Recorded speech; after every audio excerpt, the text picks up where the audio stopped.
Jeudi matin, nous avons parlé. C'est peut-être le moment de montrer ce qu'il m'a écrit. C'était jeudi. Lis, moi je ne peux pas. Papa, je veux te dire combien je t'aime et j'apprécie vraiment que tu sois à mes côtés. Tu me donnes de la force quand j'en ai besoin, toujours en pensant de manière réfléchie, chaleureuse, amicale, avec logique et toujours désintéressée. Il est important pour moi que tu saches que tu m'es si cher, tu m'es vraiment très cher. Je t'aime, Yossi.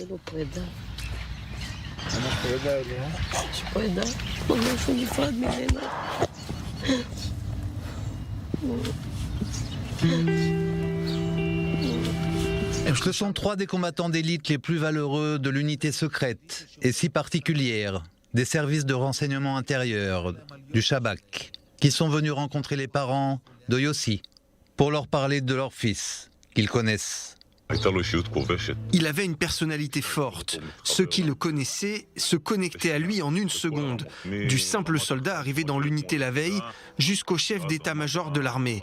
Il savait se connecter avec les gens tels qu'ils étaient, sans fioriture. Il donnait tellement de lui-même que 2 jours après, ils mangeaient ensemble autour d'un barbecue. Nous ne portons pas nos grades et ne nous adressons pas aux gens en fonction de leur position. Les gens nous suivent à cause du leadership, à cause du personnage qui dirige l'unité. Et Yossi, c'était tout cela. Il savait parler et toucher les gens droit au cœur. Nous ne pouvons pas montrer la photo de Yossi et son visage ne sera probablement jamais connu du public. Le slogan du service est « protéger et ne pas être vu ». Dans 99% des cas ces dernières années, nous sommes ceux qui surprenons l'ennemi. Nous sommes les initiateurs, ceux qui dirigent la situation. Le 7 octobre, nous avons été surpris par l'intensité de l'attaque, par la façon, leur nombre, et c'est ce qui nous a mis en difficulté dans les premières heures de l'attaque.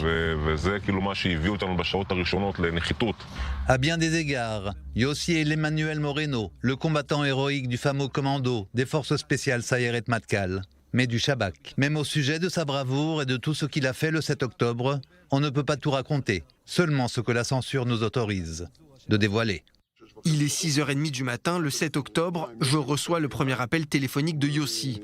Il me dit « Tu ne vas pas le croire, il y a quelque chose de bizarre qui se passe ici ». Il me parlait depuis son abri et me dit qu'il me rappelle quand il sera sur la route pour décider de ce que nous allons faire.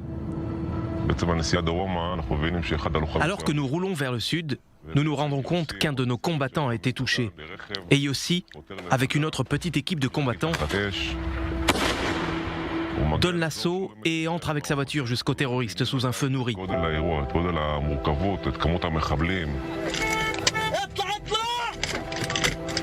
Il arrive dans un secteur qu'il ne connaît pas et nous ne comprenons pas encore l'ampleur et la complexité de l'attaque ni le nombre de terroristes. Il arrive jusqu'aux combattants en difficulté après quelques minutes et en fait, Yossi lui sauve la vie. À l'extérieur se déroulent de violents combats de tous les côtés.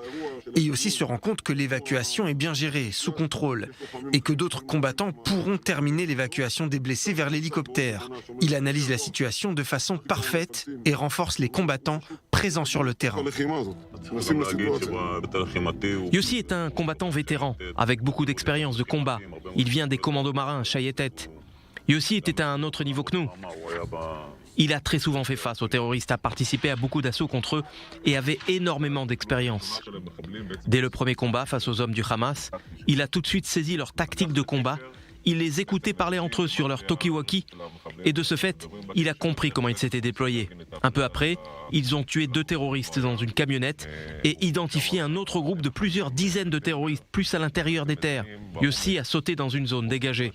Les terroristes étaient retranchés derrière un abri qui se trouvait devant l'entrée du kibbutz Mefalsim. À ce stade, il a en fait été pris sous le feu d'un terroriste qui a tiré sur lui en rafale. Et il est tombé.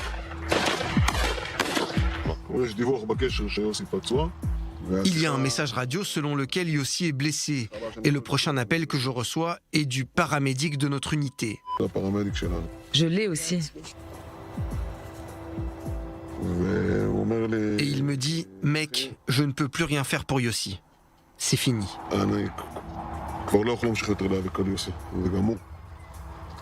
Et je connais notre paramédic et aussi Yossi. Et je sais combien nous sommes tous redevables les uns envers les autres. Il me dit qu'il a fait tout ce qu'il pouvait. Pour ma part, c'est à ce moment-là que j'ai compris que nous étions dans un autre film que celui que nous connaissions. Est-ce qu'il a souffert? Non. Il n'a pas souffert? Non, il n'a pas souffert.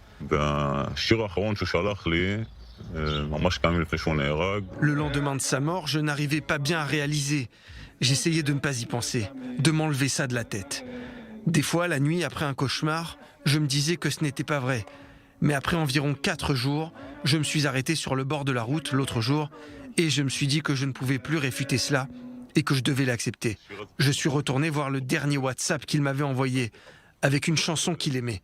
Cette chanson m'a soudainement détruit. Tout ce que j'avais enfoui en moi est ressorti d'un coup, alors que j'entendais Yossi chanter, comme si c'était la voix d'un prophète. שיר שהוא כמעט נבואי. השם